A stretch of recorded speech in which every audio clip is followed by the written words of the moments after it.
maybe.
Welcome to the Fliver Channel Livestream. Tonight we have the usual collection of YouTube hooligans. Randall from the YouTube channel Shed by the Tracks. Randall is an honorary member of Possum Lodge and brings his unique blend of grandpa humor to our show. Randall's incredible home-built speedster, the Prairie Flyer, is a wonder. He claims to have designed it all in CAD, that's cardboard and determination. Rob's enthusiasm for Ford Model Ts and Model As is outshone only by his generosity to others. Rob's family are Model T people going back generations, and he is a wizard at repair and maintenance. Vince from the YouTube channel Baggett Corner. Vince focuses on stationary hit-and-miss engines, and more recently, restoring a fantastic original Ford Model TT truck. There's nothing he can't fix. And I'm Steven. My channel, Fliver Channel, focuses on the quirky characteristics of antique cars. I explore the fun and challenge of owning and driving a Model T, and the history of early automobiles. Thanks for joining us tonight. Feel free to comment in the chat. Ask us anything. We monitor the chat and will try to respond to most questions.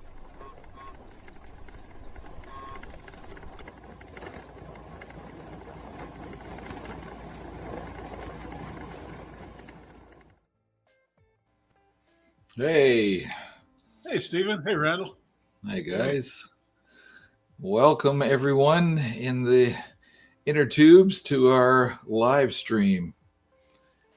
Tonight, we've got Randall and Vince. Rob wasn't able to join us. And we have pretty much unstructured show tonight.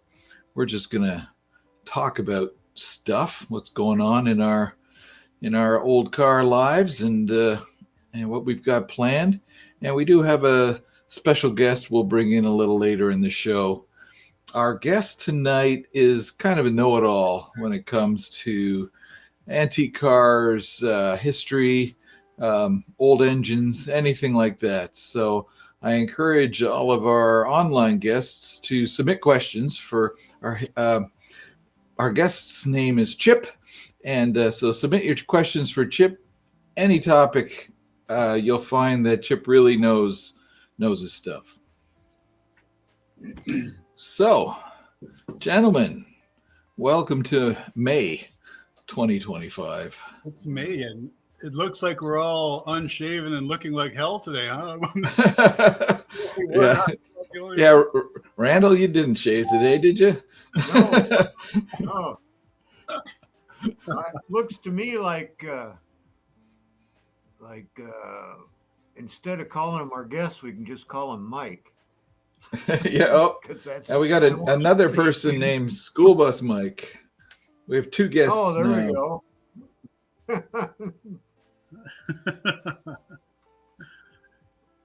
Yeah, we are very unstructured today. That is not unlike us, is it? Normally, we're so well structured and set up and ready to go. Oh, yeah. It's like we really got to do some planning one of these times. Yeah. Sometimes you just got to kind of go with it. I'm just here because the pay is good. Yeah. Well, that's since I doubled your pay, I found that you're far more reliable. Randall got double the pay for a short period, but I get to stay on for a long period, so Okay. Yeah. Yeah. half the pay. Who we got? Mike McLean, School Bus Mike. No, we're missing a few of the usual ones. Yeah, Joe isn't here, and Joe is always here. Yeah. Oh, you know Glenn, who I saw? Glenn. Sorry about that. Go ahead, Steven. I was gonna say Glenn with two N's. We got a lot of regulars who Wow, we're missing. haven't joined in yet. Yeah. You know who I saw today, Randall, was that hairdresser friend of yours. Ah, Kyle. Kyle. Kyle, the hairdresser, and He's lifestyle advice. he's kind of hit the big time. I noticed he's over at Carl's place on the West Coast doing some body work there. Oh Yeah. And Wow. don't think I didn't give him a load of shit about that. You did, huh? Yeah, he's in pretty deep over there. There's some good talent out there, huh? Oh yeah. He's too big for his britches now. He'd be buying himself a new coat.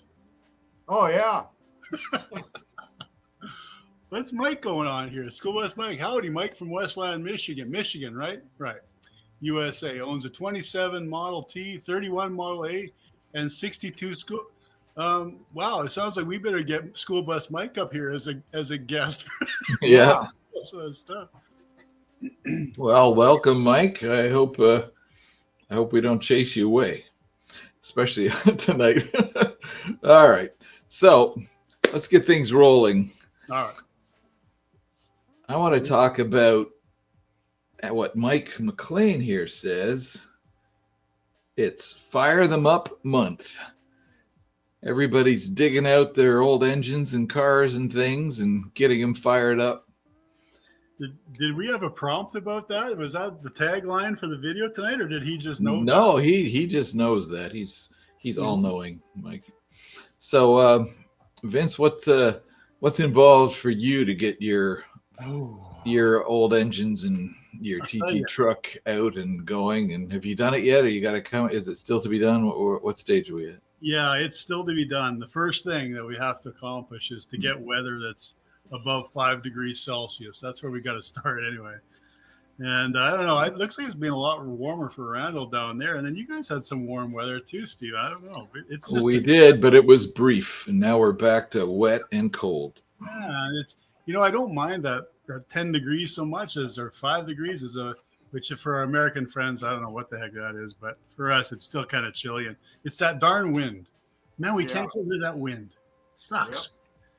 Yep. But for me, getting ready means basically waiting for the yard to dry up enough so I can get to the back to my storage container, which is where I keep my truck. And then I built a ramp for the truck last year. This is going to bore most of you because it bores the heck out of me. As I built a ramp and it still hasn't quite settled in yet, so I got to kind of shore it up a bit and get my truck out. So, what did I do with my truck when I put it away? I guess that's the question: is what did I do to put it away? So I winterize it, and for winterizing for me basically means draining all the fuel out, so I don't have problems with the carburetor and have to rebuild the carburetor next year, and making sure that I got strong enough antifreeze in there. And realistically, what I do is I run it through with antifreeze, and then I just drain the antifreeze out and leave the system dry.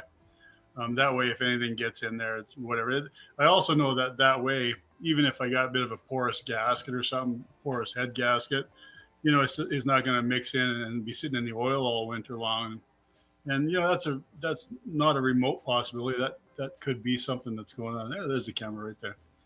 That could be something that's going on because I know when I cracked it open when I first got it, that oil did look a little bit milky. So, we'll maybe I'll address that this year. I did pick up a head gasket this year and looked like I needed to pull the valves and measure the valves and seat them and get them all cleaned up and then put a new gasket on it and stuff like that.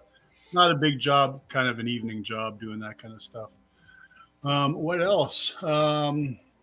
Let's see, not a whole lot else really.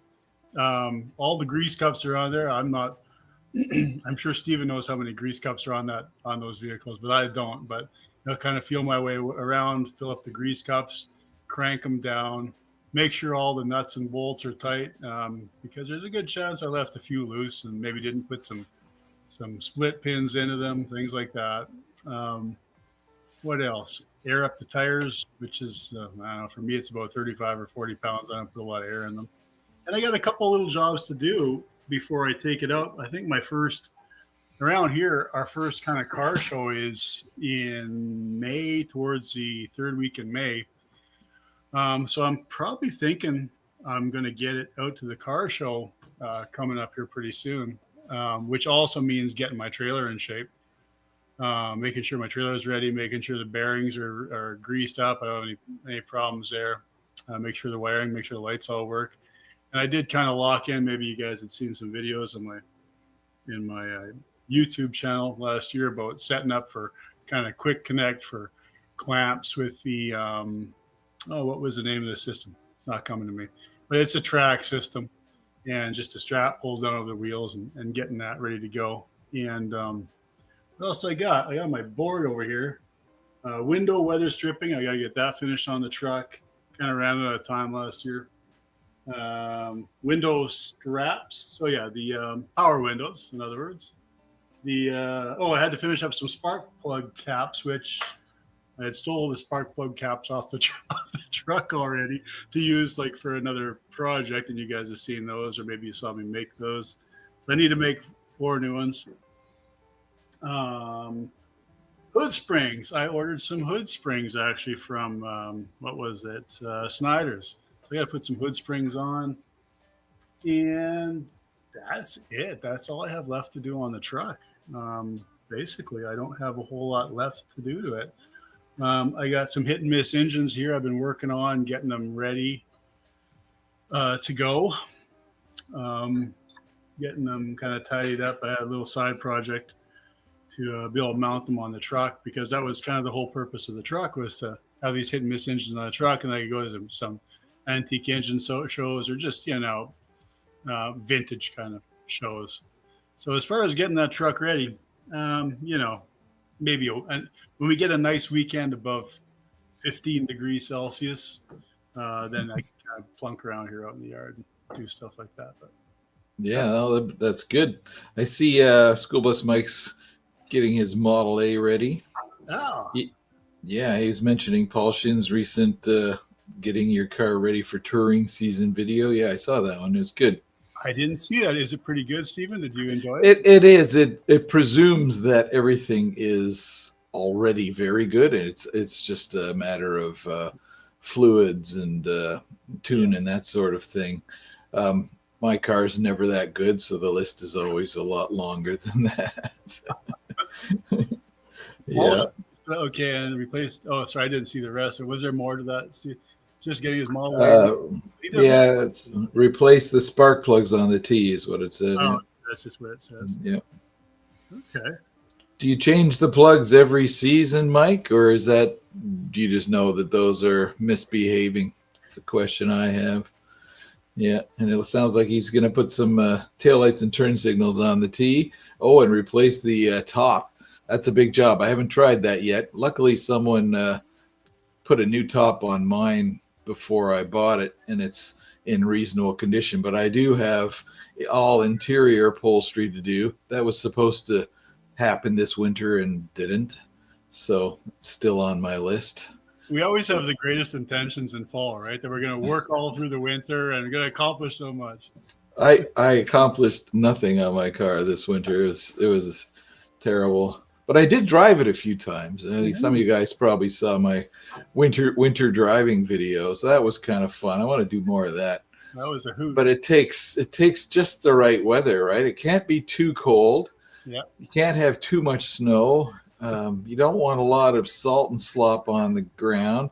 I can't be at work that day, and the days are short. I don't want to be out in the dark. Anyway, a lot of excuses. But because 100 years ago they were just that fussy. There's a lot of reasons. Oh yeah, they would never go into town unless the weather was perfect, I'm sure.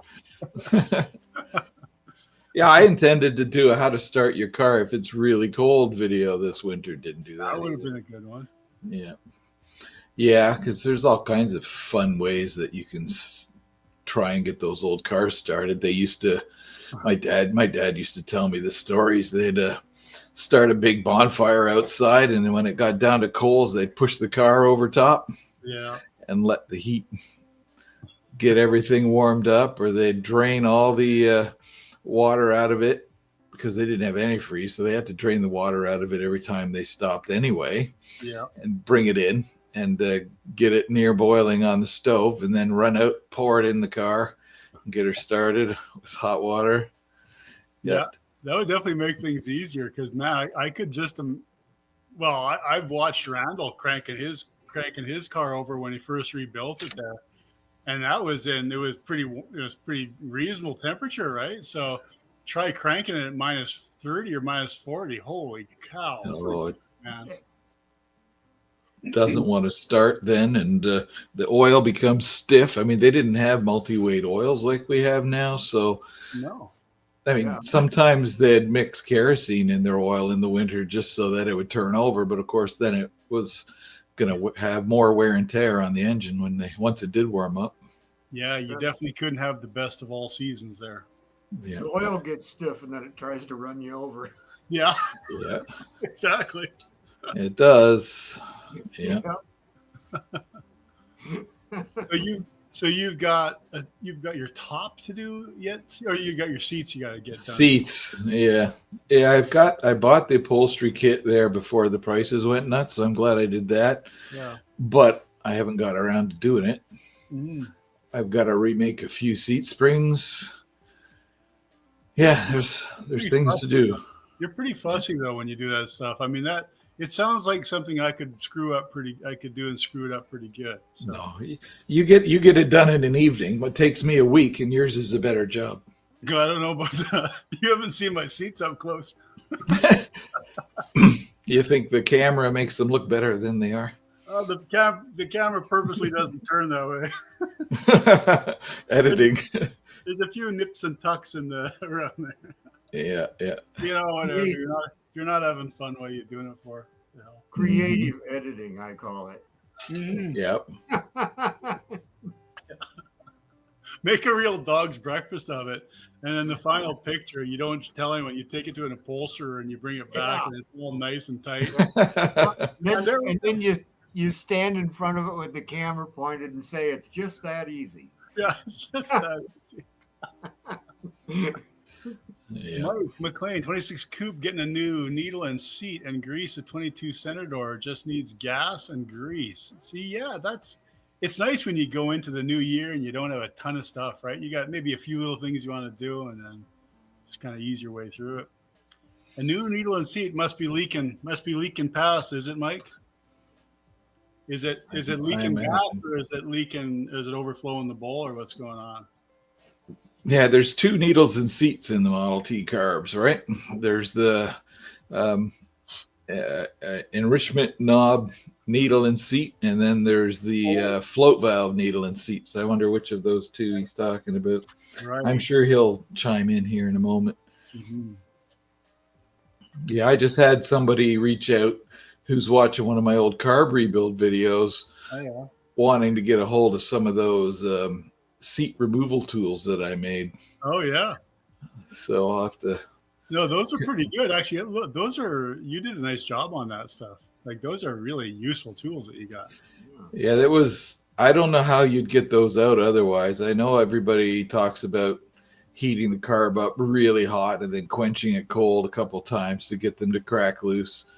But I think that wouldn't hurt. But you still need something a lot better than a screwdriver to engage on the brass, or it just bends over like grounds off the brass, right? Yeah, there's been times when I haven't had much luck pulling, just regular, jets that got a flat screwdriver slot on top. There's been times where I've just snapped those right off and like, oh, well, that's great. I guess I'm going to be drilling. them out next. Huh? Yep. But I do get pretty lucky sometimes with just easy outs. If you got a good set of easy outs of a whole bunch of different sizes, sometimes you get lucky. Yeah, with the brass parts and the fact that they're already pre-drilled. So yeah. But brass tends to be a bit grabby, eh? So it doesn't, because it's soft and wants to you ram something in there, it kind of stretches it out and expands it and just makes it tighter, and it's kind of pain. Yeah. Yeah. So yeah, my list is long. I'll get to it. But how about you, Randall? What's your spring routine? Well, probably no surprise to you guys, but I go out in the garage and I turn the battery switch on and choke it a couple times and start it. And leave. There you go. That's because you always keep them perfectly maintained, though, right? You know, you guys drive yours further. I don't. You know, I could grease it in the spring and it's still got plenty of grease by fall, but you know, I just put around town here with it. Yeah. So it's I don't get very precious about it at all. I just you know, as long as it's got water and it's got oil, Yep. Should run. You know, I always figured, Randall, if something breaks, it's not a bad thing because it just gives me something to do. So whatever. Yeah. What about your battery, Randall? You bring that into the house? Uh-oh. We got a blank stare. Uh-oh. What about your battery? Do you bring it into the house? And then you had a very blank stare like, I think I left it out all winter. Yeah. No. I put it in the basement.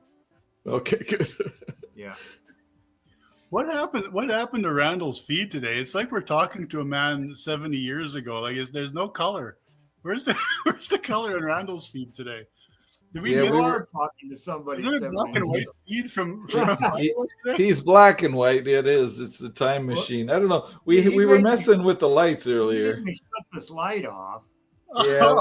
I was too white. Yeah. I like the black and whites better. Yeah, no, it's kind of fitting. Yeah, I'm too cheap to buy a real camera. You guys already know that. You're too cheap to pay. Too cheap to pay for color. We're sticking with black and white. Yeah. There you go. Yeah, what about the 49? What's its winter ritual and spring ritual going to be like, do you think? It was taken care of pretty well last fall by the guy I bought it from. So I really didn't have to do a whole. I mean, let me rephrase that. Just to get it running in here, I didn't have to do too much. Yeah, but you know, I've been working on it constantly since I got it here. That was kind of the idea, though, right? Like, you weren't buying a trailer queen. No, not at all. Yeah, you talk about the camera making something look better than it is in real life. That's when you first got it, it looked like, well, great, he's got this. He's got nothing to do. What fun is there in that? But then over the last number of months, I'm like, oh no, he's got lots to do there. He's got himself a nice little project actually. Oh yeah, this'll keep me entertained quite a while. Yeah. That's kind of a similar trait that at least the three of us, and for sure Rob as well, seem to share, is that when we buy things, we don't tend to buy things that are just ready to go and ready to just polish. And it's like we all desire that thing that just fixing stuff, and tinkering with stuff, right? We're not wanting to buy just show queens, right? No. Yeah. Well, that's a good thing because I can't afford them. But I also can't imagine spending time polishing. No. Like that has to be the lowest item on my, what I'd like to spend my time doing list. Yeah. Guess what I've been doing the last 4 days? Polishing. I'm trying to turn chalk back into paint. Oh yeah, you did send us a photo of that. That's actually looking pretty good. So you must have stripped a lot of oxidization off there, hey? Yeah, it's good enough. It's it's coming around. I mean, it's probably as good as it's ever going to get, with me owning it. Well, again, though, right? Like how good do you want it, right? Do you want to be afraid to walk past the thing because you might scratch it with your keys or something like? Yeah. Well, my philosophy is museums are full of perfect cars. True enough. Last thing the world needs is another perfect car. just enjoy it, work on it, maintain, and when I'm done with it, when that day comes, I figure somebody will either take up the baton and restore it or something, or it'll be a hell of a parts car for somebody, whatever. Yeah, that's a whole side topic, right? That thing about, like, I mean, we're not going to be here forever, so What comes next? Yeah, yeah. Yeah, that's, yeah, Well, that, these cars live longer than we do, and that's yeah, it's kind of humbling. yeah. yeah, it is. We're Yep. just, we're just kind of, I don't know, we're just caretakers of history. I guess that's about it, right? Mhm. Yep. Now the T, I think the kids are fighting planning a big fist fight over that one. Oh yeah. I know where that's going. Well, what's you need you need to build another one. that's right. Yeah, I suppose. What's Jeremiah been up to? Has he been keeping busy with his car? Have you Oh been yeah, going over? I was just there last week, and we worked on his Ranchero a little bit. Oh He's yeah. got new wheels and tires on it. Mhm. Oh, Brodozer going by. Oh, Got new wheels and tires on it, and he's got the engine bay painted and okay. ready for us to put the engine in it. And Yeah. tomorrow night there'll be a thing. There'll be a little section about his car. Oh, good. Did you get Yeah. both? Did you get both the door cards done finally? Yeah, they're done. They're over there. They're out of my sight. Yeah. You don't. Is it? It seems like you do a great job, and that you kind of come across that you hate it. Do you really not like doing that kind of work at all, or what? I don't like doing anything twice. Oh, yeah. That is a moral flaw of mine. Is I really enjoy doing it the first time. One time. Put my whole heart and soul into it. But man, if I got to make another one, just drives me nuts. That's funny that you say that because again, I wonder how many of us have that same kind of a flaw where we're happy to do it the one time, but nobody better ask us to do it again. Yeah, yeah, that's true. Yeah, There's a lot of jobs like that are one-time only jobs. We never get perfect at it. We just kind of get a no, for it. no. Well, this coming winter, I'm going to do a lot of interior work on the Buick. Hopefully, You're gonna restore the green velour? yeah, the green velour is going. Oh, Is it not in great shape? I can't really tell sometimes. It looks way better on camera than it is in real life. And Yeah. it's just, the camera changes the color of it to an acceptable look. But if you're just standing there looking at it, you just go, God, that's monkey vomit. I don't want to see it. I got to ask you, and I'm going to ask Stephen the same question, because I can tell you, my wife does not like any of this stuff at all. Like, if I ask her if she wants to come for a ride, she has no interest in coming for a ride. She doesn't care, doesn't want to go for a ride. So, like, are your wives interested in going for a ride in your cars, or no? No. No. Well, I'm very lucky. My wife does like to come for rides as long as they're not too long and it's not too cold. Yeah. She likes it. Everybody, everybody on the streets waving and smiling, and the kids are all excited. It's like you're in your own little parade every time you go. I guess so. Yeah. Yes, My right. wife doesn't, particularly want to ride in anything I've got. And it makes it kind of difficult for me because it's hard for me to get anywhere without somebody telling me how to drive. I know. It's the same with Kim. Like, I don't know what I ever did for my whole life. Like, without being told. Well, now you've got a back seat, Randall. Maybe that'd make it work better. Yeah. I can't never quite get the short way to go somewhere. I keep telling her I'm going to have brake pedals and a steering wheel installed over on her side. And then Yeah, I think she is looking forward to riding in the Buick, though. Oh, she is. Okay, well, she hasn't been in that's yet. a different ride. So. Oh, that's going to be I told her that I said, once you ride in that thing anywhere, you're not going to want to take any of the other cars when we go somewhere. Yeah. Well, you guys have what do you got? What's in the other bay of that garage? I'm trying to remember. Is there a Dodge in there? Someone is there in there? Yeah, there's a Dodge Challenger in the one side. There's a Challenger And, there. and Is that her car or because you drive the truck? no, that was my retirement present to myself. Mm. Oh, doesn't sound like you're getting a lot of joy out of it. Yeah, it's cost me a lot of money, and I've frankly gotten more enjoyment out of my Model T than I have it. Yeah, right. Yeah. But it runs perfect, and when you go somewhere, you're going to get there. You're not going to be alongside of the road with a steaming heap. Yeah.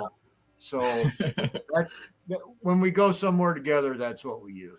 Lot to be said for that. You just get in and go. You don't have to think. Yeah. Now is it stick shift, Randall? What's that? Is it stick shift? The Challenger or the Buick? Yeah, the Challenger.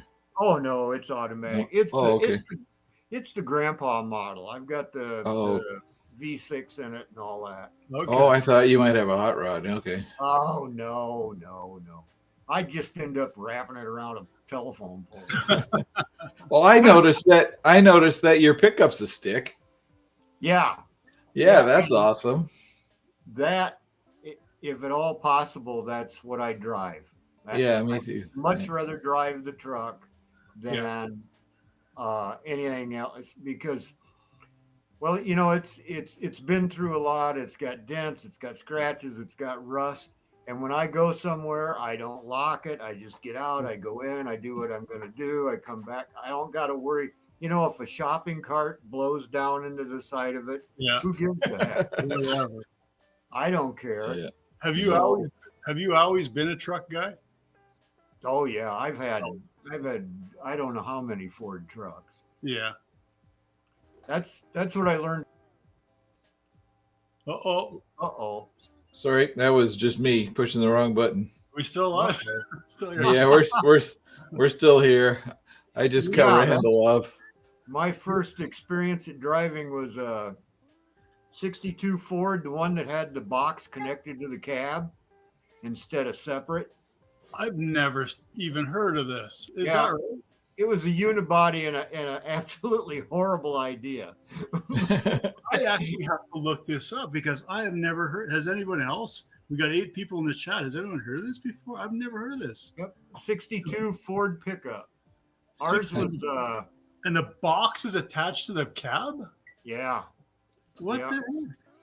Really? Did it still have a frame underneath, Randall, or was it a unibody vehicle? No, it had a big truck frame.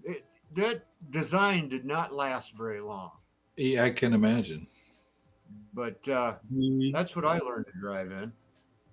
I'm gonna have to look it up later off camera. But yeah, holy cow, that's a bizarre thought. Yeah. The first thing I learned to drive on, and the first truck I got when I was, I was not quite 15 yet, and I got a 68 Chevy C10 half ton, and it had the chrome and stuff on it. And so this was in 1983. So that truck was not very old yet. It was only a 15-year-old truck. So, it wasn't beat up. It wasn't rusty. It was actually just needed a bit of tidying up. And I still have pictures of that truck. And to this day, that is absolutely my favorite. I mean, who doesn't think really fondly generally of their first vehicle they ever had, right? So the first vehicle, yeah. And I paid, again, Canadian dollars, right? I paid $1,500 with it, and it came with a slide-in camper. Oh, wow. Yeah. That's good deal. Yeah. Holy cow. Yeah, because I love fishing, so I have the slide-in camper. I head on down the river and fish and stay overnight in the camper. And, occasionally maybe bring a girlfriend over, something like that. But, it was a 250 straight 6, 3 on the tree. So that I learned to drive with a 3 on the tree. So yeah, there you go. That's what I got. Yeah. Come to think of it, the first car that I actually steered down the road was my grandfather's 49 Buick. Oh yeah. he let me sit on his lap, and I would stare. See, and you've got a special place in your heart. Now you have Yeah. one. Oh yeah. Definitely. Oh, I spent a lot of time in that car riding. I tell you. Yeah. Did you That's did awesome. you get this one? Did you insure this one yet? The Buick. Yeah. Oh yeah, yeah. It's licensed, insured, What's it and cost you guys down there for that insurance? I can do the T with the Buick for a year, just liability for $170. No kidding, huh? Holy cow! Yeah.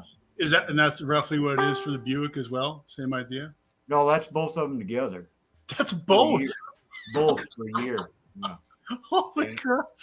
But My gosh. my policy stipulates I can't race them. Oh yeah. Oh, and yet you have it on video. That's right. You're busted. You're busted, man. You're in trouble, man. You're in trouble. Yeah. Yeah, it's the lowest possible amount of insurance I can get to be legal. That's all. Mhm. Yeah. Yeah. Yeah, like who's going to insure them for high dollars? If if you smash it up, go buy another one. Well, first of all, if you smash the T, you're a dead man. You So may not survive it anyway. You're not gonna care. Forget about collecting the money. You're not going to be there. Yeah. Yeah. Yeah. Oh yeah. So that was another thing I was kind of talking about. There was that taking mine to like little shows and stuff like that.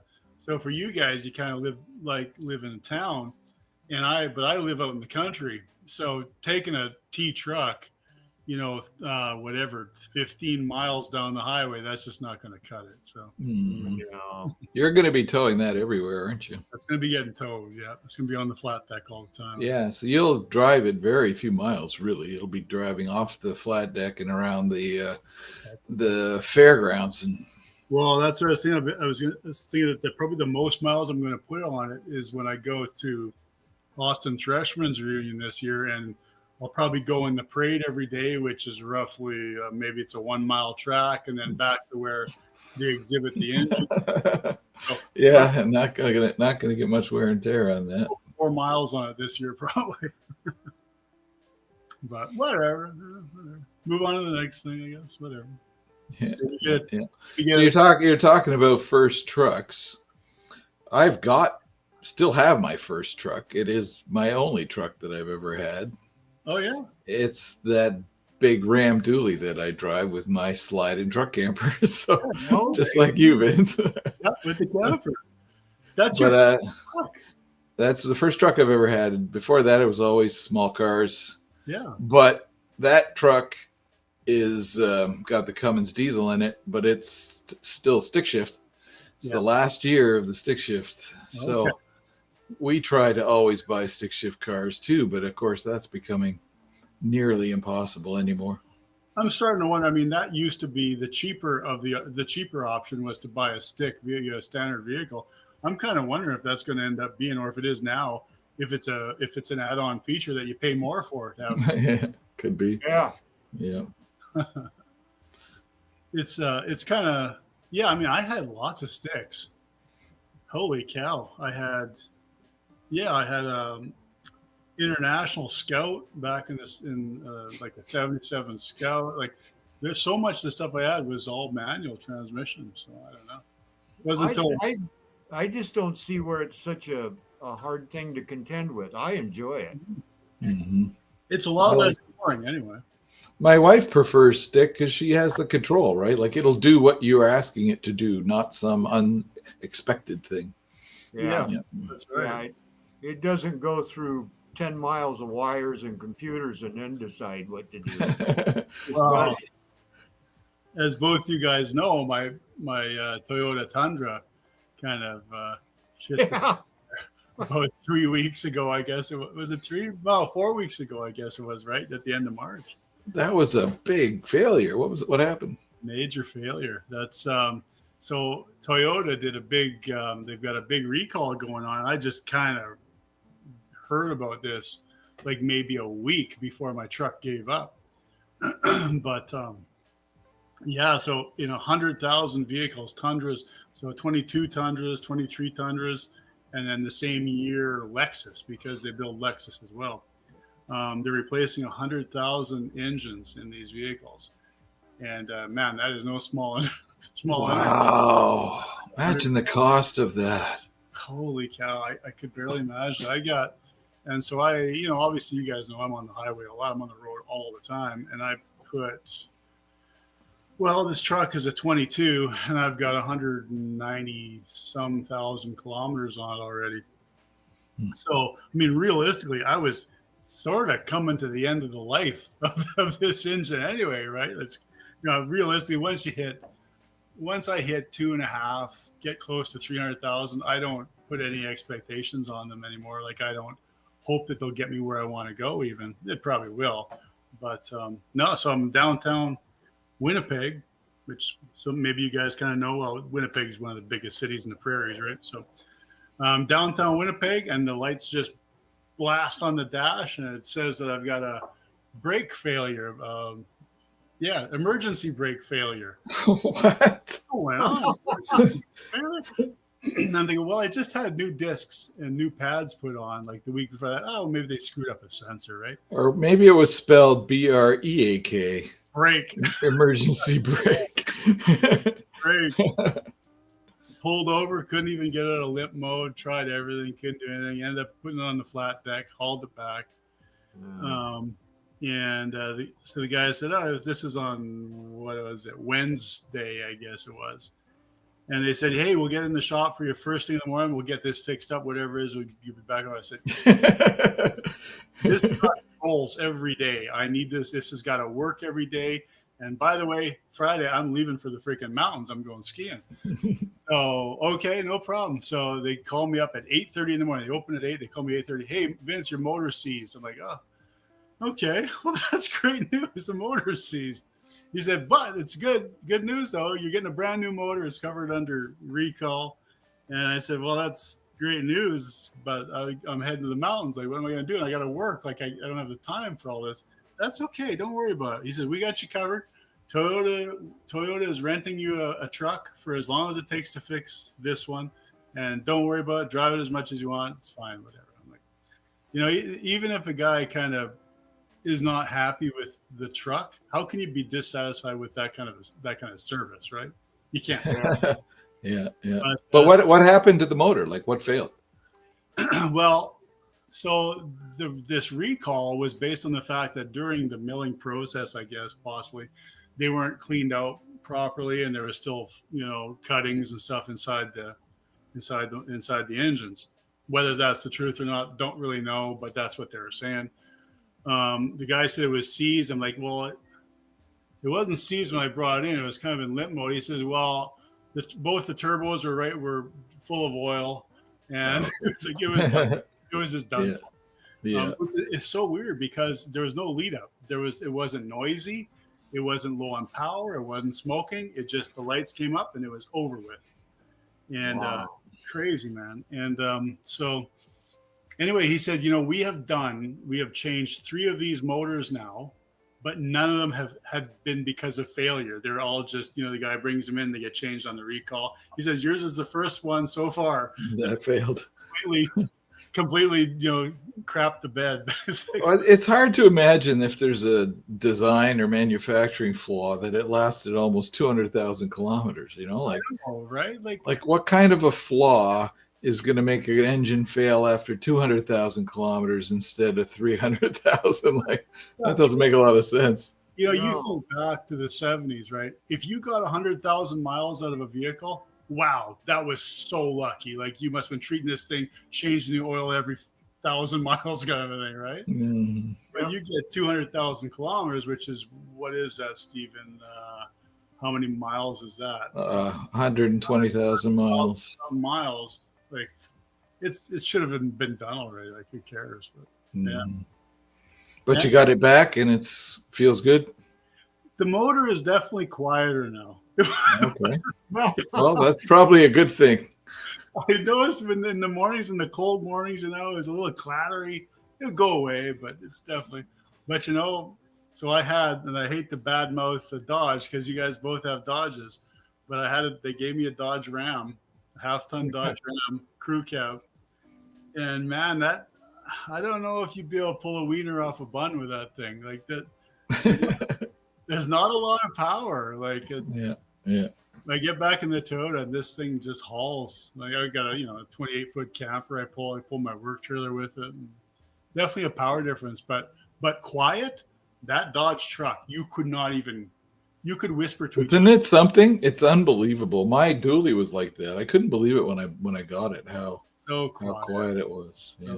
You know how many times I've gotten out of that Challenger and started walking for the door and thought, did I shut that off? You can't even hear it. I have to go back, and sure enough, it's sitting there running. Randall, you're not alone. I did that 3 times in that Dodge that I had. I did it 3 times. My son says, Dad, aren't you going to shut that truck off? I'm walking across the street. I meant to do that. Forget about it. Oh, yeah. Spider-Man, it's 1964. My father is a T-man. He got his when he was 17. He has given the car to my 18-year-old daughter. He is working on it nonstop to get ready for a high school grad. Well, that's a great thing to do for sure. It's a 26 Roadster. Nice. Same as mine. Same as yours. Yeah. Wow. Father took a car apart when he was 17 and has been running a chassis with no body my entire life. It is a whole car once again. Really appreciate your videos. So thanks for joining us, Spider-Man. Appreciate it. That's cool. I love those stories, people doing stuff like that. And you do see that, right? You see people having taken vehicles to grads and stuff like that, and young kids in the old vehicles. That's pretty cool. Yeah. I took a car apart when I was 17, and it still is. Still Somewhere it still is. Yeah. Hey, well, we've started getting some questions coming in for our mystery guests, so it might be time to bring Chip into the conversation. So here's the first question. This Chip. Technical question about head gaskets, Model T for high compression head. All right, so I'm going to bring Chip in here and ask the question. I've had some technical difficulties bringing Chip into the conversation. You'll be able to hear Chip's responses, but Chip can only hear my voice. I can't seem to make the right connection so that Chip can hear Vince's or Randall's voice. There's a certain Iowa accent that people can't make out. Yeah. So, all right. So I'll read the question, and then we'll hear Chip's response here. Chip's a bit shy, so we're not going to see the face. Hey, Chip, how you doing? Hello, Chip. Are you there? Uh-oh. More technical problems. All right. Maybe we're not going to have Chip after all. That didn't go so well. What happened? We had Chip working here just a moment ago. Trying one more thing, then we'll just give up.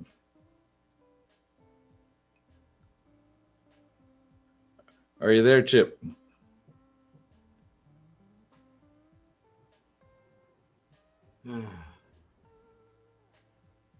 Oh, boy.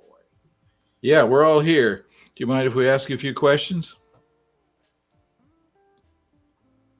Not at all. Ask away. What's on your minds? All right. Our first question comes from Mike. Mike would like to know on the Ford Model T, if you're running a high compression head, what style of head gasket is recommended? Great question, Mike. If you're running a high compression head on a Model T, you'll want a copper-clad steel gasket or a modern multi-layer steel MLS gasket if you can find one made for Ts. The copper helps with sealing under higher pressures, and you'll usually need to torque the head down more carefully, sometimes retorquing after the first heat cycle. Is Mike running something like a Z head or maybe a Prusse?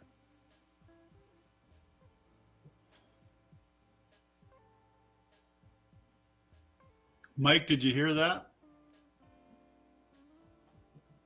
How incredibly insightful.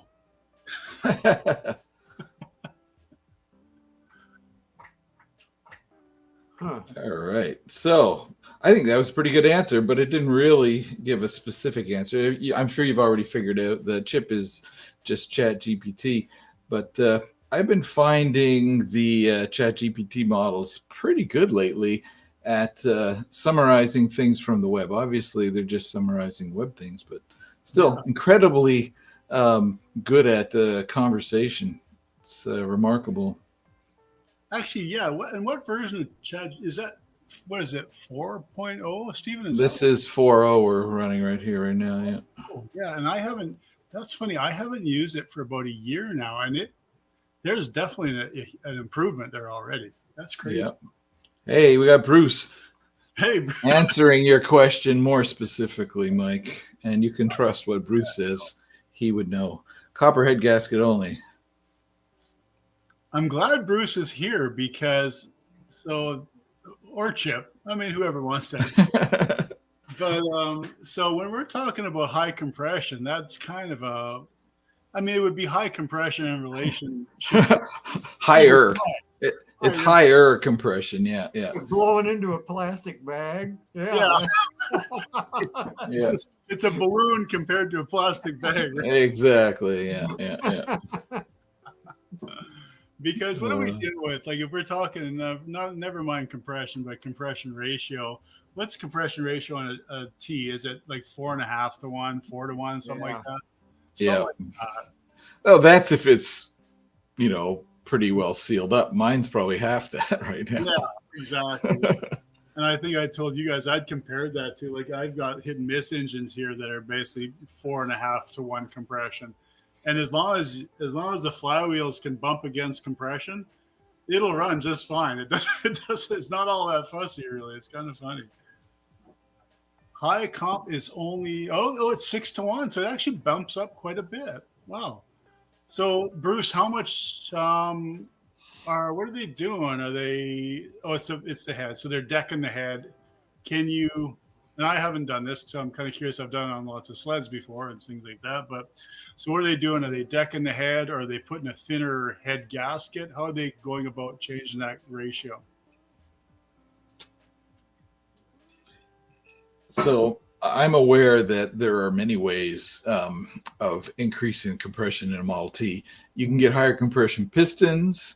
You can get a higher compression head, which has less volume in the combustion chamber. Yeah. You can combine them.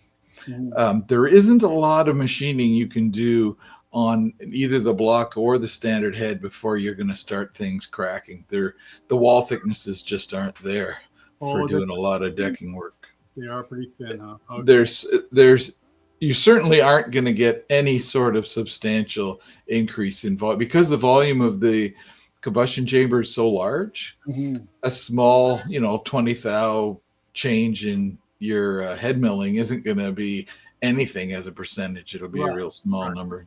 Yeah, where if you knock 20 thou or 10 thou off of something that was already, let's say you're running, 10.5 to 1 compression, knocking 10 thou off is going to make a substantial difference. Mm-hmm. We'll keep reading, but I'm just going to ask Chip in the meantime what Chip recommends is the best way to increase the compression on a Model T. Great question.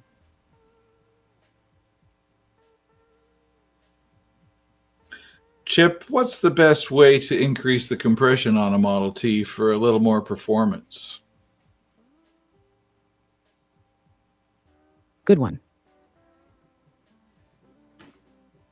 The easiest and most common way to bump compression on a Model T is to swap in a high compression aftermarket head, like a Z-head, Pruss, or even a Sherman. They reshape the combustion chamber to squeeze the mix tighter. Some folks also mill a stock head, but you got to be careful with that. Go too far and you'll run into clearance issues or hot spots. You can also pair that with domed pistons if you're rebuilding the engine anyway. Are you thinking about a little hop up for touring or something more spirited? I don't think we're really interested in either of those. Just trying to get a little more speed on the road. Oh, Bruce is saying best combo. That makes sense. Yeah, dome pistons. And we used to do that in the two-stroke world. Gotcha. Just enough to cruise a bit faster without stressing the old girl too much. In that case, a Prusa head might be your best bet. It gives a nice bump in compression, but it's well proven and doesn't usually need any major changes elsewhere. You'll feel the difference, especially on hills and in headwinds. Are you still running coils and magneto, or have you swapped to distributor and battery?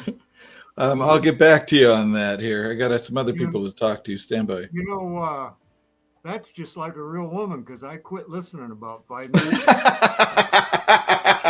Okay, so I did ask her to reply in a male voice, but she said, "Oh yes, I will," and then she didn't. So I guess that reinforces your.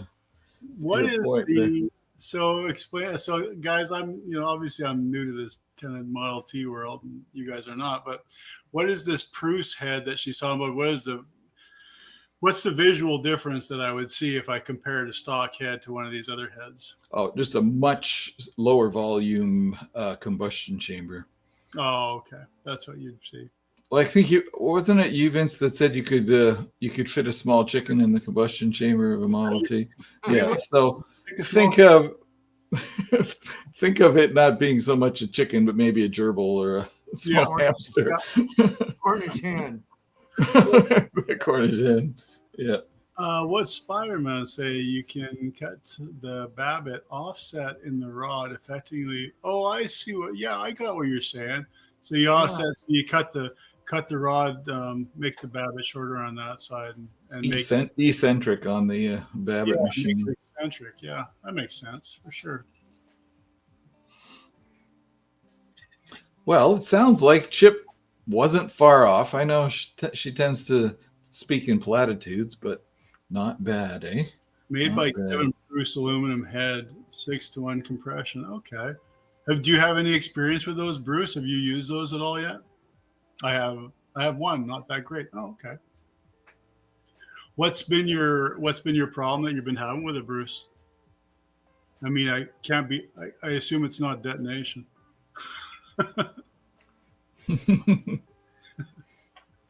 I think it's risky going high compression on a Model T. Holy cow. Yeah. Everything is so weak in those engines.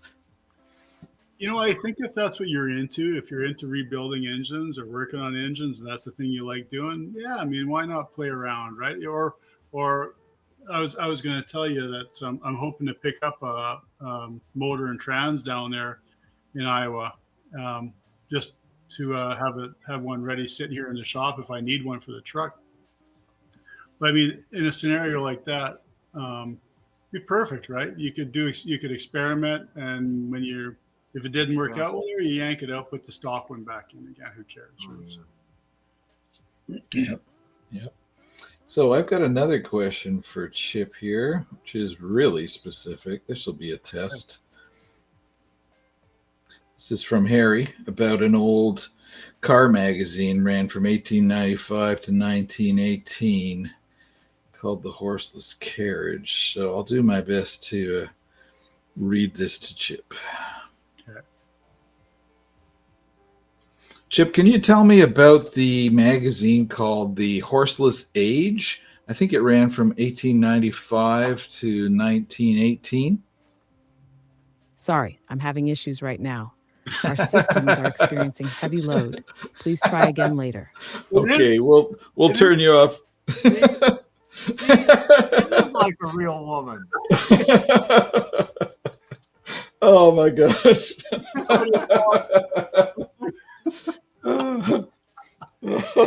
That's too perfect. I can't talk to you right now. Talk to the hand. Talk to the hand. No. Well, this stuff has really come a long way. Yeah. Maybe too far. Maybe too far.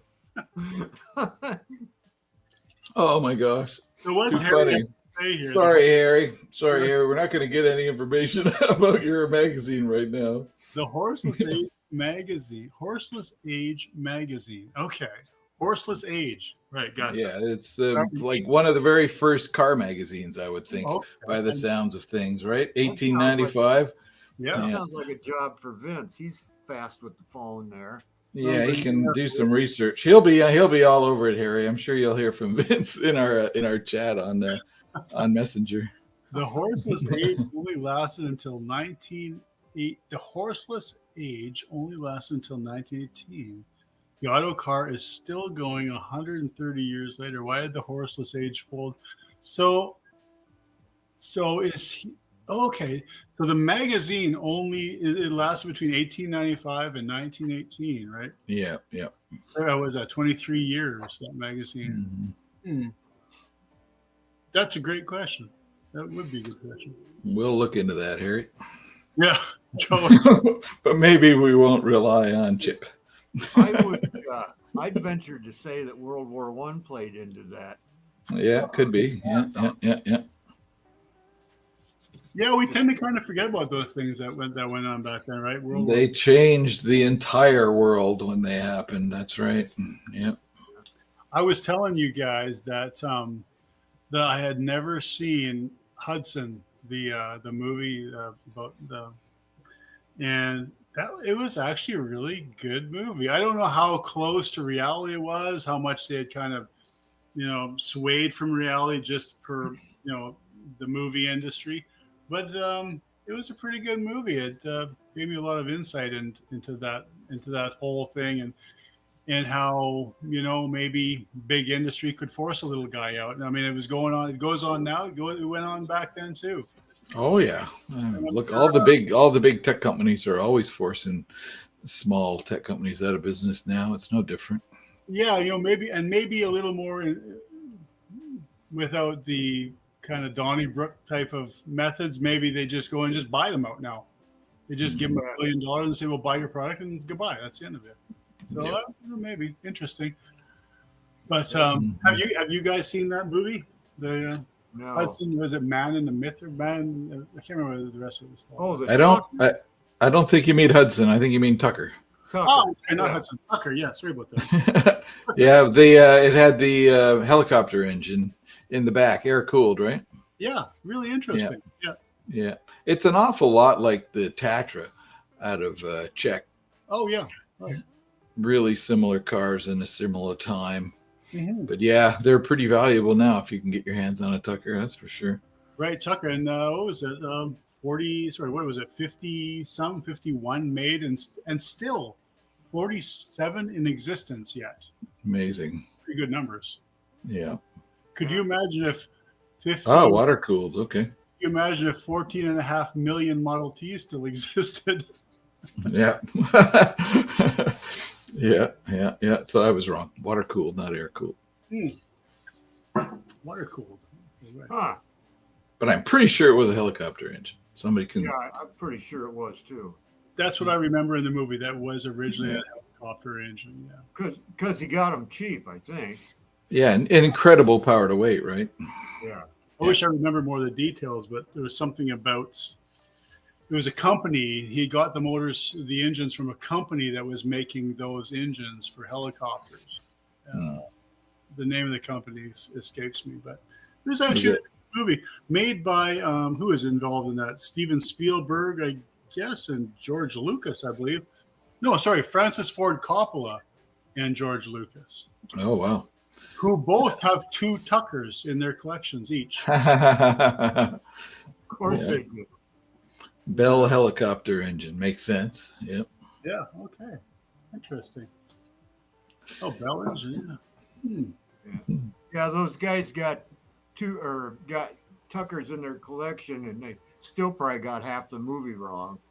Yeah. Well, they do take license for storytelling, I think. For sure, of course. Yeah. It was interesting. I had not seen the movie before, but as is usual, anything that people talk about and it's a wonderful movie, I usually just wait for years before I watch the movie and let all the hurrah kind of blow off and kind of judge it by its own merit if I can. So. Yeah. Well, we better not talk about it too much, or I'll get another copyright strike. Yeah, it's enough. Yeah, don't start quoting lines from it, or we'll get taken off. Yeah, Every time I start YouTube, I still get that little message saying that shame on you. You still do, really? Oh yeah, yeah, yeah. No kidding, man. There's no forgiveness, I don't think. You're a real outlaw. Oh yeah, you So you know it. You know it. Oh, it was air cooled in the chopper, but they put a water jacket around it. Interesting. I'd like to see how that adaptation worked out, how they did that. Wow. How they put a water jacket around. Yeah, I could see that leading to all kinds of problems. Yeah, Yeah, exactly. I wonder how they mastered that. Interesting. that's a solution looking for a problem, I think. Yeah. Yeah. I think generally when they start squeezing more and more power out of air-cooled engines, they'll do simpler upgrades to the cooling, like just oil cool the head, or Mhm. it's just a small change. Not That's a big change. Water jacketing the You know cylinders. what? Holy cow! Snowmobiles. I had lots of snowmobiles that were air cooled engines on the snowmobiles, and they tended to be very forgiving engines.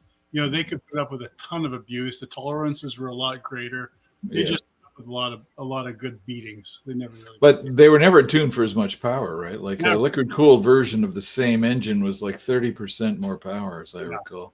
Well, exactly. Phenomenal difference. that follows in all engines. I mean, Hmm. Yeah. speaking from the model airplane engine line, Mhm. the more power you start squeezing out, the less reliable the engine got, and the more Absolutely. finicky it got, and the harder to mess with it got, to a point where it was just about unusable. But man, when it ran, it got a ton of power, but it was Yeah. basically useless. I, And I Mhm. I think of how this worked out. Back in the '80s, I had a 600 cc Polaris. Fuji was making the engines back then for Polaris, and it was a 600 cc, and it was putting out 112 horsepower. That same CC engine, 20 years later, was putting out almost 170 horsepower. With much higher compression. They started out at about 135, 140 psi compression. By the end of all that, by 20 some years later, they're up 190 psi compression. So, and you're right, Randall. They just became, when they worked, man, they were rockets. But when they didn't, it was often. So yeah, Oh, that's well, good. I've always maintained that a Model T engine, you know, they get loose, they get old, they get rattly, and it seems like they just run forever. yeah, And then some guys will put them together with such tight tolerances and stuff, and they get 5 miles down the road and it's locked up. locked up. It won't go no further. Yeah, I've had similar conversations. Just one the other day with a guy, and he was wondering how much tolerance for a valve guide. And he said, "Well, how much tolerance should be? Like a thou and a half?" I'm like, "Man, just." I said, No. tolerance. I said that's going to run for about 5 minutes, and then the valves just won't move anymore. I said, just aim for 4 thou, 5 thou. You're fine. You're fine all the way up to about 15 thou. Don't worry about it. Yeah, exactly. Yeah. Well, I've got the feeler gauges that are specifically made for Model Ts. Yeah. It doesn't have anything smaller than 4 thou on it. They're just made from different gauges of nails. Yeah. Yeah. The end of a screwdriver. You got a spike and you got a finishing nail. And If you can blow through it, it's probably too much. But the proof is in the pudding, right? Like there are so many that are still running just fine. Oh yeah. So either they were fairly loose to begin with, or they became loose over time, but they don't seem to be really. It doesn't seem to be working to their detriment. That they kind of loosen up over time. They keep on trucking. Like what do you do?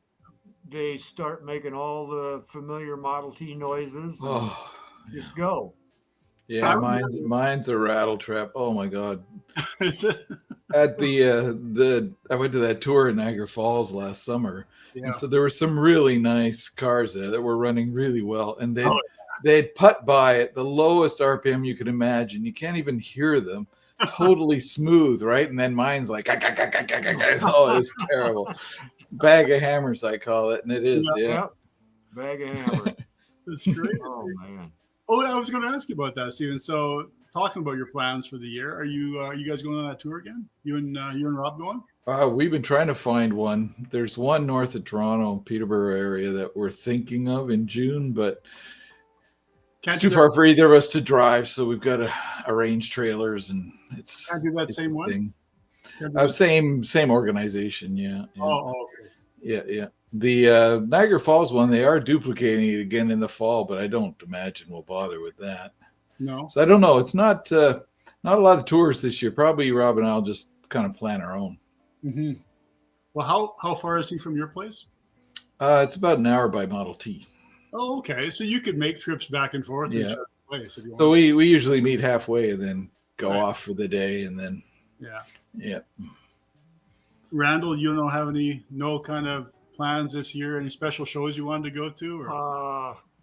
Well, I'm going to hit everything in town that I can. I already went up to the Avenue last Saturday. Oh, night. did you? How did that go with the 49?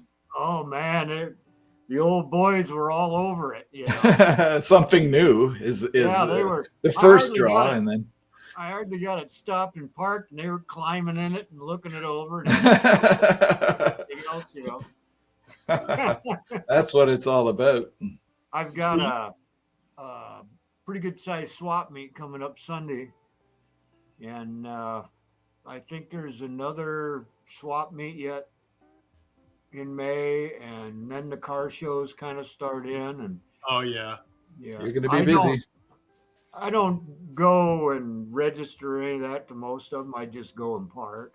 Well, you don't want to always win the trophies. I mean, that'd be No, let somebody else have a chance. yeah. Don't you guys have a cruise night like every Saturday night, yeah, Saturdays, yeah.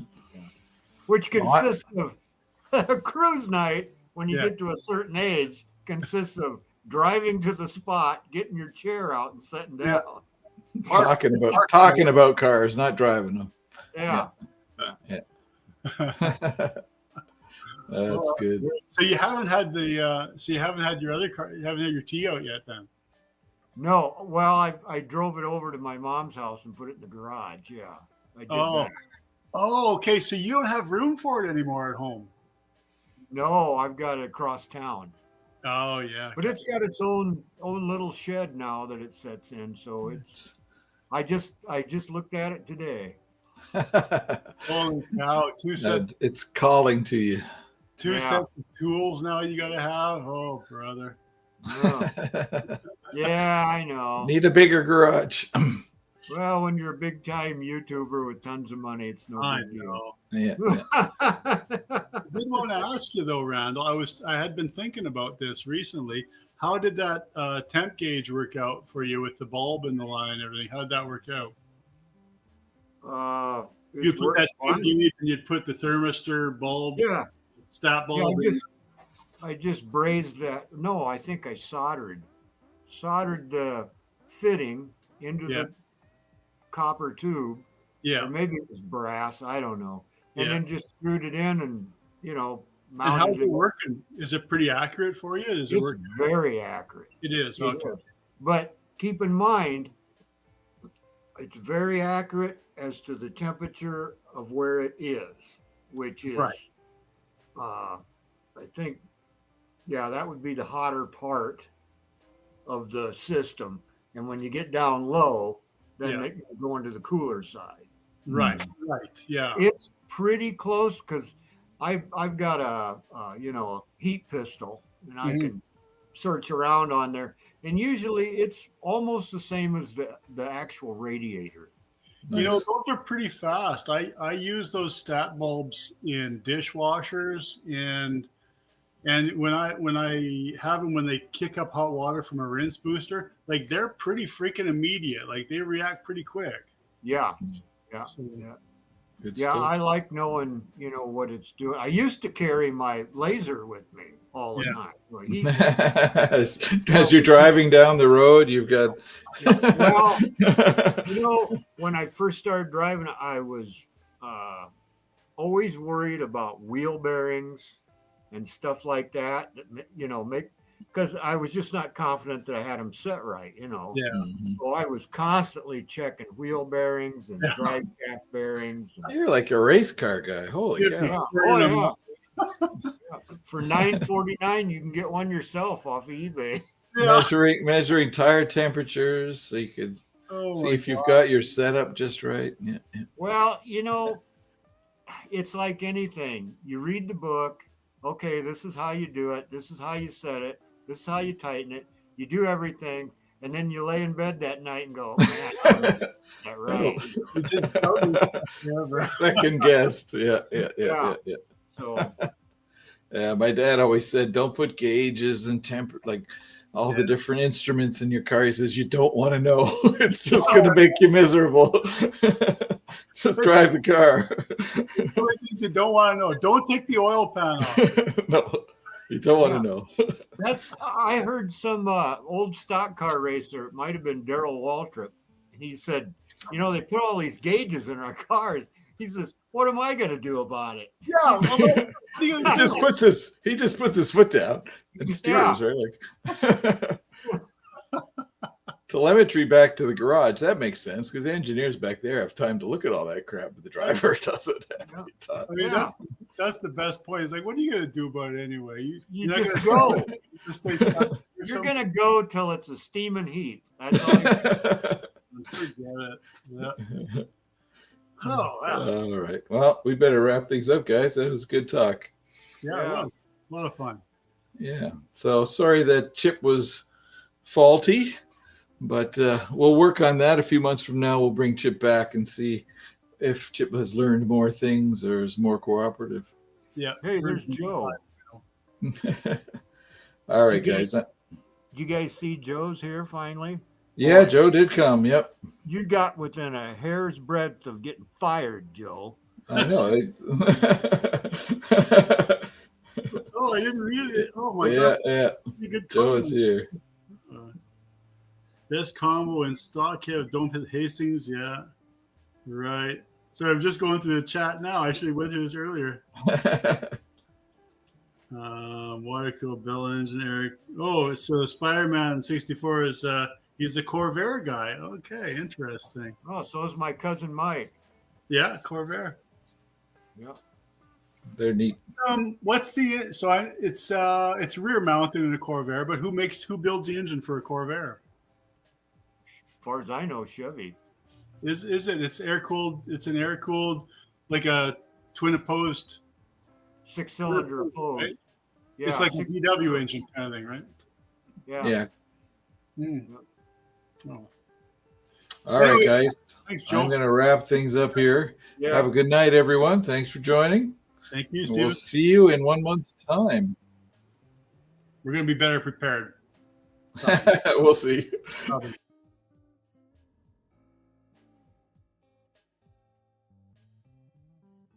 Thanks to my guests tonight, Randall, Rob, and Vince. Couldn't do it without you guys.